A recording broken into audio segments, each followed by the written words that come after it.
I'm feeling insecure in my marriage because I'm due to give birth soon, and my husband is prioritizing spending time with his new female friend over spending time with me. My husband, John, and I are in our mid-30s and have been together for 8 years. We've been through a lot of major life stressors. It has strained our marriage, and we've worked hard over the past 2 years in marriage counseling to rebuild. I'm now 8 months pregnant. I'm feeling vulnerable, huge, hormonal, and tired. I'm the primary earner, and the workload has been a lot on top of baby prep. I'm normally a very rational, independent, and somewhat non-emotive person. I've never been jealous before. But my husband has a new female friend, Pam, and I'm now feeling jealous and possessive. Even I find it weird. Pam is in her mid-20s, white, has my husband's preferred physical features, is bubbly, spontaneous, in an open relationship, and into the same hobbies as my husband. I have my own qualities, but I'm pretty much the opposite. John met Pam and liked her immediately. I remember him coming home and telling me how cool she was and that he'd been invited to a hobby event she hosts with her partners. He's been attending that every other weekend for a year.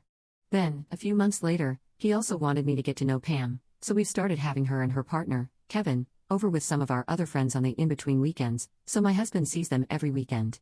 To be fair, Pam and Kevin have been really nice and are good friends to John. But there are things I've noticed. Pam always sits next to John. She and John say love you casually to each other within the group. John is very protective of Pam, and he remembers things she likes and buys her gifts, nothing pricey, but thoughtful. If, for some reason, one of these events is cancelled, John is noticeably sad. Going even a week without seeing them is hard for him. Because of these weekend commitments, we don't do date nights and rush other activities. If I have other plans, then we split up and don't see each other. We're discussing this in counseling but can't come to an agreement. Our counselor facilitates but doesn't give direct guidance. I've shared that it feels like he's prioritizing this relationship over our own. That I hate that these standing date nights with Pam and her partners trump our own. That he's not keeping up with commitments to me or the baby. And I'm managing with my own support network of family and paid help, but at 8 months along, I need help. That this needs to change. He shared that Pam and her partners are part of his new chosen family since he had to move away from his family because of me. That I said it was okay for him to spend this time with them and I can't just change my mind. That it's unfair. That he's willing to spend more time with me, but then something else needs to give, either chores for him or me adjusting my work schedule. That he thinks I'm overly sensitive and I'm only worried because Pam's relationships are open and my insecurities are something I should deal with in individual therapy. I'm really not sure what a compromise looks like, and counseling seems to just cause us to entrench more. Wondering what advice anyone out there might have? /relevant comments. Commenter. How do you plan to handle the new upcoming baby? Have you discussed what your schedule will look like then? Since he is going to need to spend a lot of time caring for the child, your schedules will need to change. It seems like the thing to do is to start fresh and decide what things are going to look like once the baby is born. Since you are the primary earner, he should be the primary caregiver and you both will have less time for socializing. Ops response. We're going to take a break from social commitments for 2 months and then reevaluate, but he's likely to want to continue to see them at least every other weekend. The compromise to take care of the baby is he's going to stop working to care for the baby Monday through Friday, 1 weekend day for our family, and 1 weekend day with Pam and crew for their hobby. I've said in counseling this doesn't seem reasonable.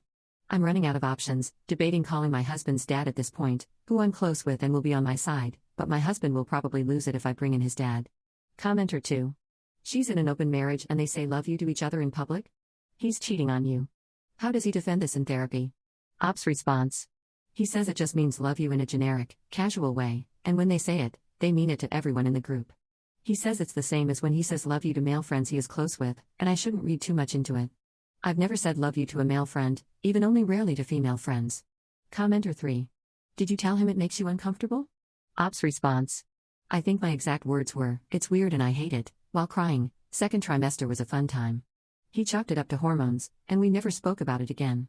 I haven't heard them say it in front of me again, but who knows what they text or say when they're together. Commenter 4. You're pregnant with his child? If his deadbeat bum wants to go have a new family, tell him to enjoy that and take him to the cleaners for child support. These gaming nights, is it Dungeons and Dragons or something similar? Watch a YouTube channel called Neckbeardia. Get a sobering laugh from listening to the stories of sexual debauchery that tend to happen in those gatherings. Your husband does not want to be with you anymore, he isn't sexually attracted to you anymore. You married a child who wants to play with others instead of taking care of his offspring. Guys like this make me want to vomit. Ops response. Spot on, it's Dungeons and Dragons with magic, the gathering for good measure. Commenter 5. Have you talked to Pam to find out what he's been telling her?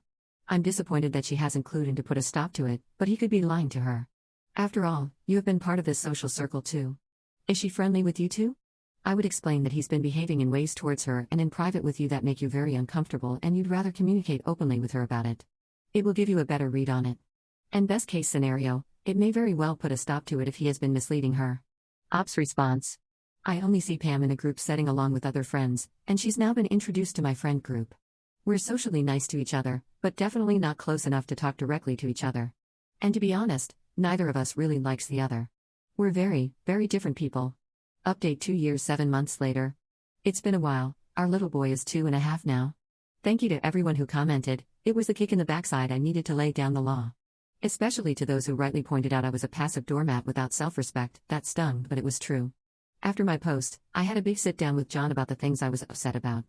My husband was traveling to be a groomsman for a good friend. I told him to stay out there for an additional week and decide if he wanted to stay married and wanted to be a family.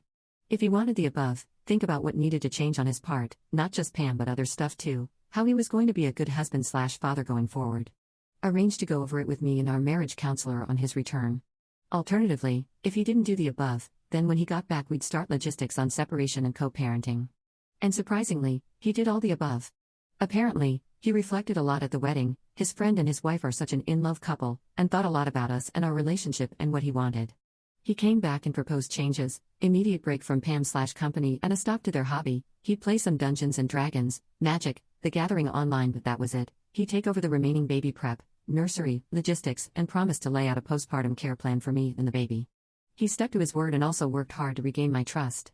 Then we had our son, and my husband was over the moon in love. He and the baby have been inseparable ever since and have an amazing, adventure-filled life with all the hobbies, baby/toddler swim, gym, soccer, co-op, and a great local parent community. After our kiddo was born, Pam lost interest in my husband anyway. She doesn't like kids, and shortly thereafter cheated on her poly relationship.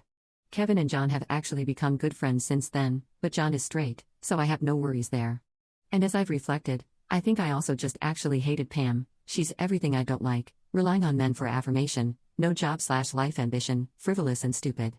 And apparently, according to Kevin, the feeling was mutual. She thought I was a controlling, stuck-up, robotic Ivy League workaholic who didn't appreciate or support my husband's hobbies/quirks.